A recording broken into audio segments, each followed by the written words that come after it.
God does not see Jews and Muslims, Palestinians and Israelis.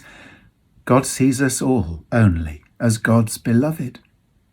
God does not divide up the world as we do, doesn't build barriers, create walls and separate hearts, doesn't have favourites, chosen ones or special relationships, doesn't protect some and hound others, bless some and curse the rest, doesn't look at each unique, amazing person and then ask to see their identity document, passport, know their nationality, religion and culture.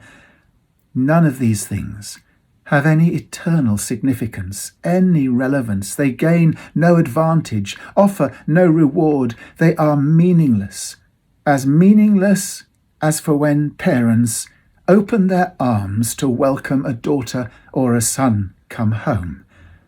God sees us only as daughters and sons, created out of God's love, coming from God's heart, cherished, doted on, and adored. We are God's life. God grieves every time a life is taken, and the cries of the babies and children who have died in Palestine and Israel, they break God's heart. When inequality, injustice, and a disparity in the provision of human rights triggers rage, a life taken can never be the justification for the taking of a life.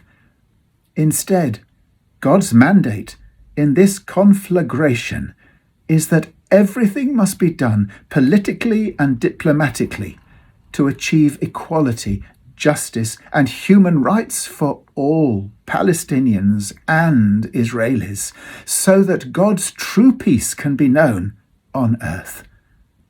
That will be challenging and will require those who have most to share with those who have least.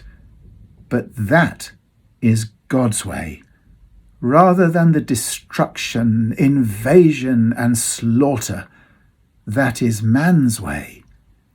God is honoured when people, with all their human differences, can live side by side and share the same land together.